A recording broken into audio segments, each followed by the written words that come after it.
Hello students, zero से लेके class number 64, 65 तक का सफ़र मात्र हमने 2 से ढाई महीने में कवर कर लिया है। हमने ये सिलेबस नवंबर दिसंबर से स्टार्ट किया था और जनवरी ख़त्म होते होते हम 64, 65 क्लासेस तक आ गए।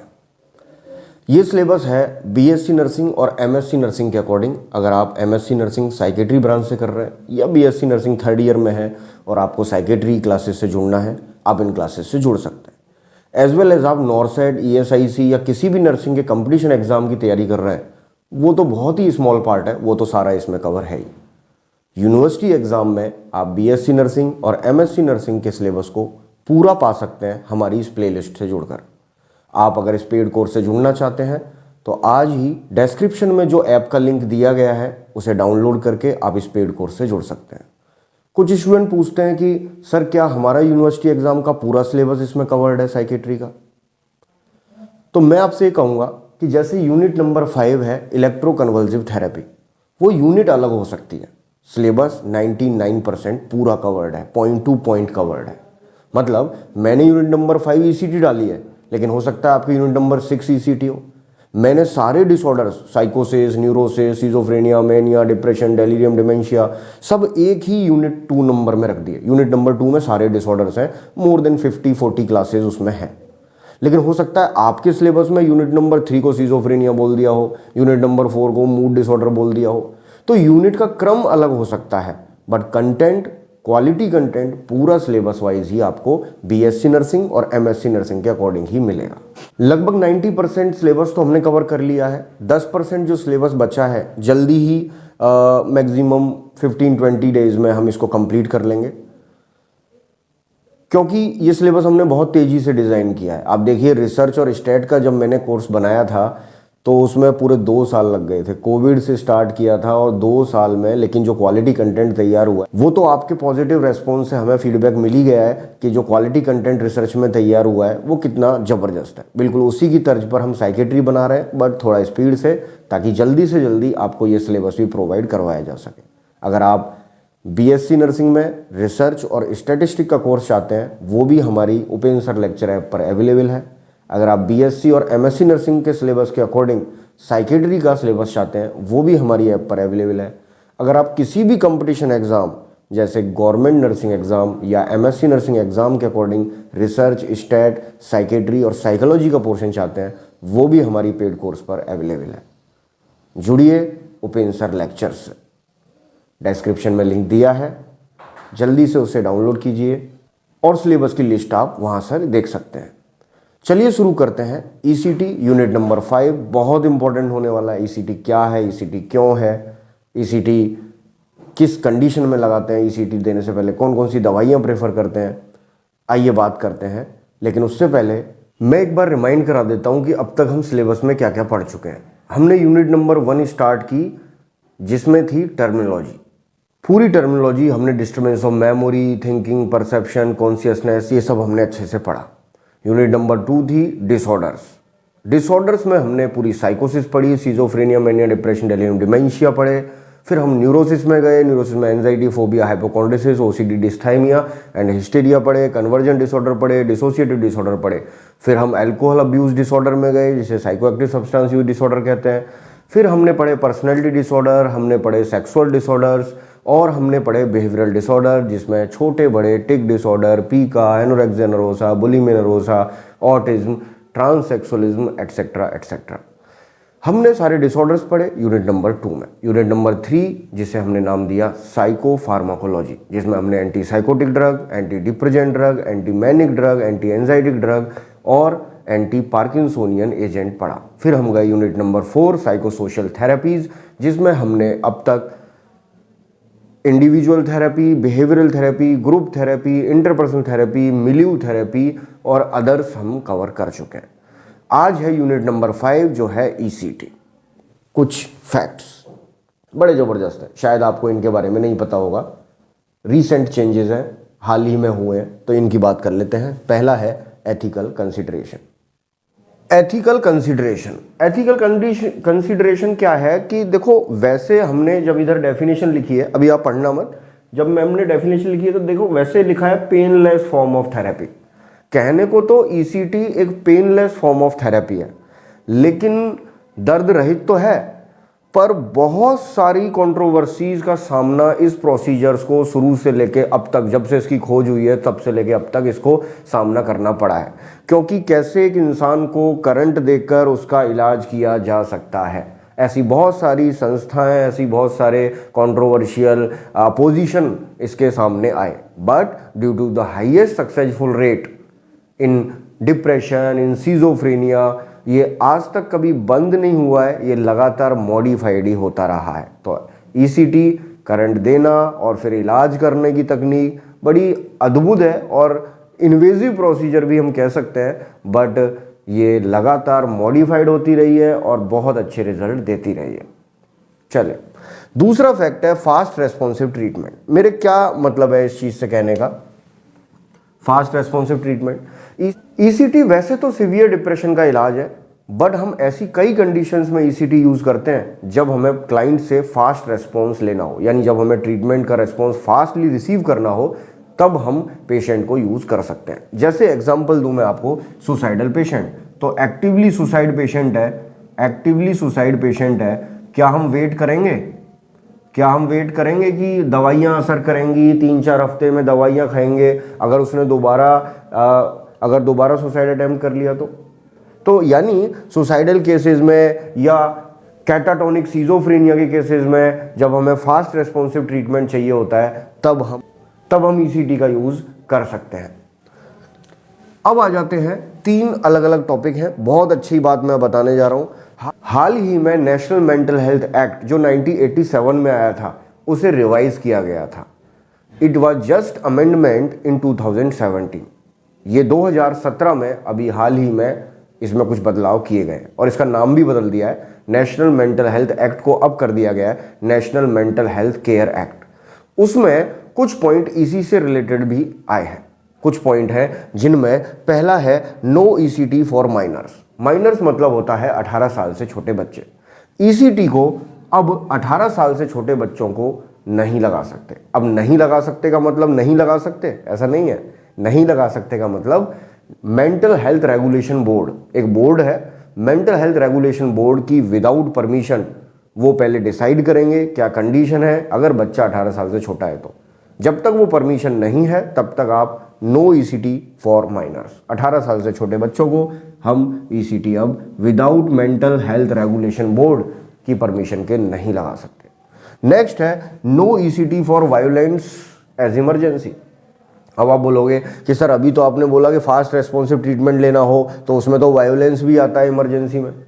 वायलेंट क्लाइंट को देखिए, थोड़ा सा पीछे चलते हैं, पुरानी हिस्ट्री में अगर आप देखेंगे तो वैसे ही ये कंट्रोवर्शियल टॉपिक रहा हुआ है।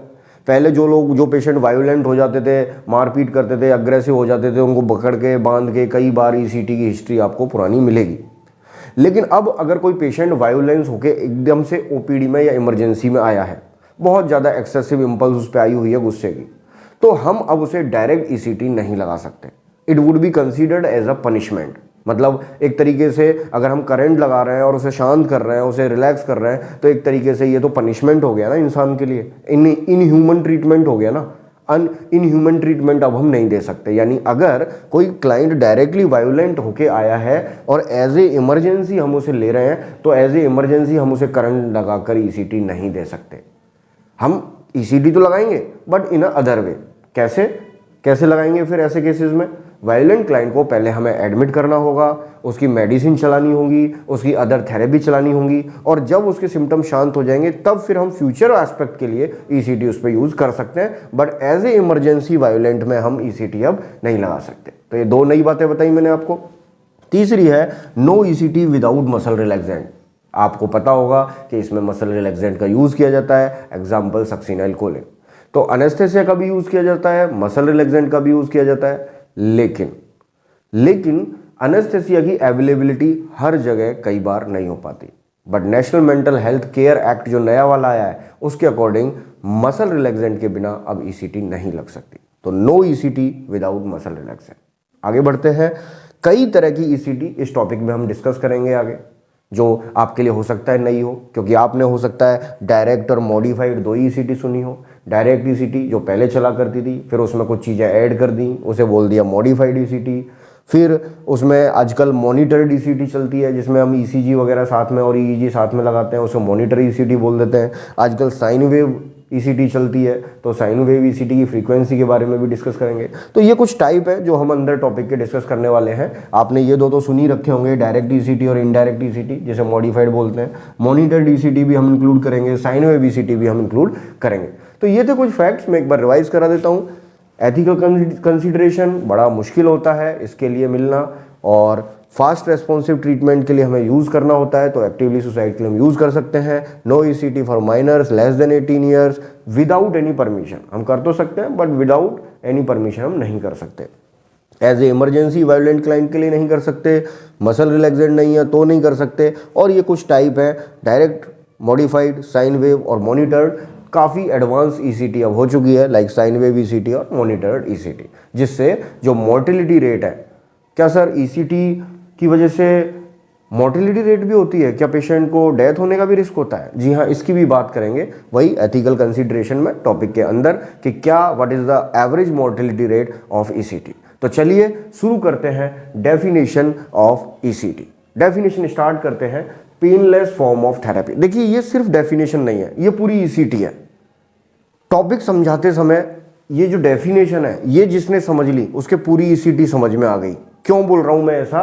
क्योंकि ये सिर्फ 4 लाइन नहीं है, ये इन सबको मिला दूं मैं अगर, तो ये डेफिनेशन बन जाएगी। इसी के अंदर देखो क्या छुपा हुआ है, ये देखो क्या लिखा हुआ है, किसके लिए यूज करते हैं? डिप्रेशन। तो इसी के अंदर क्या छुपा हुआ है?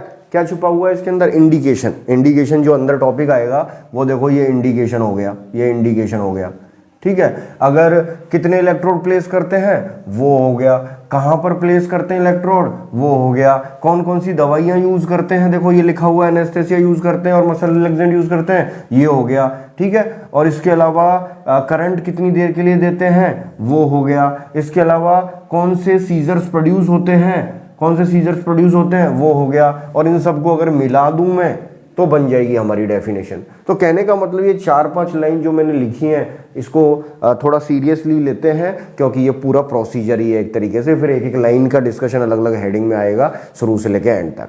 तो चलिए शुरू करते हैं। ईसीटी एक पेनलेस फॉर्म ऑफ थेरेपी है, यानी ऐसी थेरेपी जिसमें दर्द नहीं होता है, और यूज्ड फॉर डिप्रेशन। यहां थोड़ा ध्यान देना, अगर आप कंपटीशन एग्जाम के हिसाब से पढ़ रहे हैं तो यूज्ड फॉर डिप्रेशन या सिवियर डिप्रेशन आंसर लगाना है। सिवियर डिप्रेशन आपको आंसर लगाना है।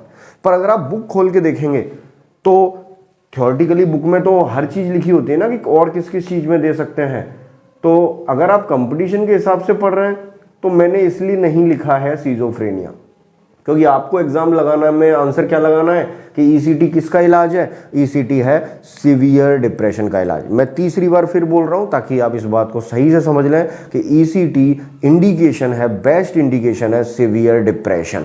हालांकि however we can use in schizophrenia because most of the cases of catatonia patients में बहुत ज़्यादा इंप्रूवमेंट देखा जाता है। तो बुक में तो आपको मिलेगा कि ECT used for depression and schizophrenia, but अगर आप सिवियर डिप्रेशन को ही प्रायोरिटी रखें तो वो आपके कंपटीशन एग्जाम के लिए बेस्ट होगी। आगे बढ़ रहे हैं। ईसीटी सिवियर डिप्रेशन का इलाज तो है ही, पर सिजोफ्रेनिया भी आप लिख सकते हैं, पर not for the competition purpose. It's right for university exam. और सिजोफ्रेनिया में भी दी जाती है। वो क्यों दी जाती है? उसके 2 कारण हैं जो हम अंदर बात करेंगे। आगे बढ़ते हैं। इन विच 2 electrode is placed on temporal lobe. एक ऐसा प्रोसीजर जिसमें 2 इलेक्ट्रोड लगाए जाते हैं। कितने इलेक्ट्रोड लगाए जाते हैं? 2 इलेक्ट्रोड। कहां पर लगाए जाते हैं? टेम्पोरल लोब पर प्लेस किए जाते हैं 2 इलेक्ट्रोड, ठीक है। आगे बढ़ते हैं। कौन कौन सी दवाइयां यूज की जाती हैं? Anaesthesia and muscle relaxant is administered. Barbiturates anaesthesia और मसल रिलैक्सेंट जो मैंने अभी थोड़ी देर पहले बताया, सक्सिनोइलकोलिन को एडमिनिस्ट्रेट किया जाता है। For a fraction of second, second का फ्रैक्शन मतलब कुछवां हिस्सा, 5वां 6ठा हिस्सा से लेके 1 सेकंड तक, 1.25 सेकंड तक, 1.5 सेकंड तक के टाइम पीरियड में हम minor amount of electric current is passed. हम क्या करते हैं? माइनर अमाउंट का करंट देते हैं कुछ सेकंड के लिए। फिर क्या होता है, जैसे ही हम करंट देते हैं, ग्रैंड माल एपिलेप्सी जो कि 2 फेज टॉनिक और क्लोनिक फेज में आता है, वो सीजर्स उसके ऊपर प्रोड्यूस करते हैं और इसी प्रोसीजर को कहते हैं ECT, इलेक्ट्रो कन्वल्सिव थेरेपी।